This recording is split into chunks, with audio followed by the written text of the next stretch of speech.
Es curioso, sí. Qué curioso. ¿Crees que también puede estar relacionado con que antes no se doblaba igual con tanta prisa con la que se dobla ahora? Nah, yo creo que es un tema personal de la intensidad, de lo agobiado que estás, de los nervios, de lo importantísimo que es para ti hacer aquello, de hacerlo bien, de evolucionar, de progresar. Entonces todo eso en aquel momento a ti, o en mi caso, me pasó, hostia, pues te queda todo grabado, ¿no? Te queda todo, todas las sensaciones, ¿no? Porque yo me acuerdo el primer take que hice en mi vida, que fue con Rogelio Hernández, una prueba que hizo, que además la utilizó en la película, que era en una peli era Desaparecido en Combate 2, y de Chuck Norris, o sea, y la dirigía Rogelio Hernández, voz habitual de, bueno, un monstruo para mí, uno de los mejores de la historia, voz habitual de Paul Newman, de Marlon Brando, en fin. Y la dirigió él, nos hizo la prueba, y yo recuerdo la sensación, o sea, recuerdo todavía la luz roja, hostia, la sensación vamos lo vimos y tal, pum, pum, pum, ensayamos. Hostia, y luego cuando te quitan sonido y grabas, o sea, esa sensación de terror de que estás diciendo tú, ¿sabes o no? Y aquello fue terrible, es decir, fue una sensación de pánico. A mí al principio me costó muchísimo porque tenía esa sensación de responsabilidad, o sabes o no. Además, teniendo en cuenta que yo no procedía yo no era actor, no era locutor de radio, con lo cual, claro, tuve que ir aprendiendo todo lo que pude y todo lo que sé, pues a base de hacer, de repetir, de fijarme, de escuchar, de intentar mejorar. Todo eso fue un proceso personal, ¿no? Entonces, claro, para mí era terrorífico. Es decir, yo quería hacer esto porque me apasionaba, pero, hostia, para luego conseguir hacerlo coherente, hostia, me costó un tiempo, ¿sabes? Porque es curioso, hay dos tipos de actores de doblaje. Los que vienen y ya saben, cogen la técnica, cogen el estilo, ya lo tienen integrado, ya lo han pillado, ya lo han descubierto.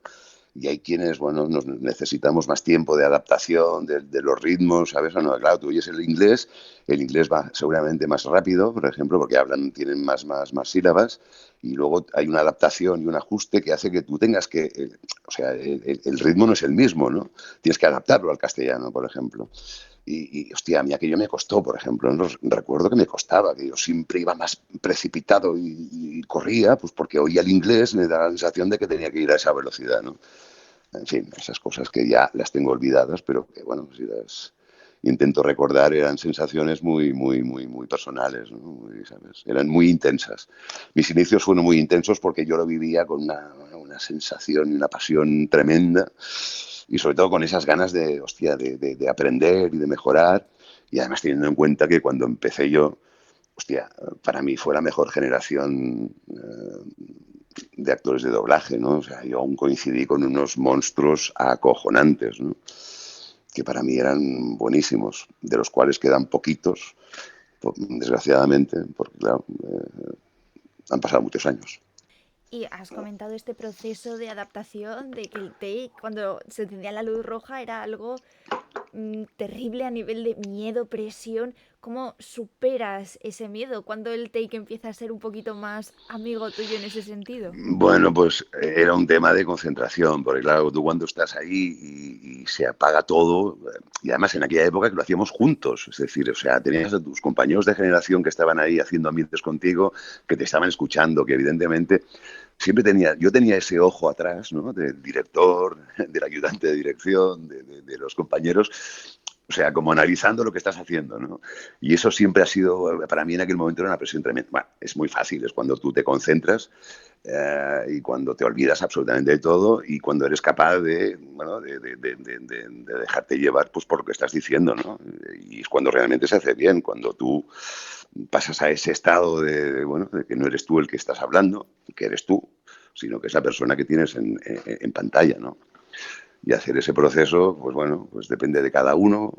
Pero yo me ponía muy nervioso, yo era tremendo, o sea, me ponía a mil y fue una etapa, hostia, aquello de que yo llevaba tiempo y pensaba, hostia, algún día me van a decir, oiga, usted no se puede dedicar a esto, porque es muy malo, ¿sabes? porque siempre, hostia, fallaba, ¿sabes? O sea, me equivocaba, farfullaba un huevo, porque, hostia, me precipitaba.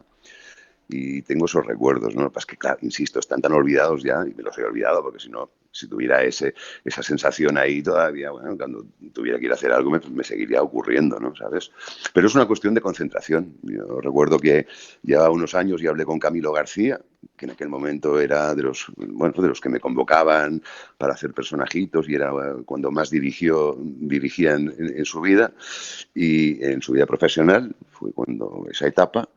Y me acuerdo que un día hablé con él y él me dijo, hostia, lo importante en esta profesión es el coco, tío. Y yo no lo entendía en aquel momento. Pensaba que me iba a decir, hostia, pues mira, haz clases de interpretación, haz esto, haz lo otro. Y no, me dijo, es el coco. Y no lo entendí.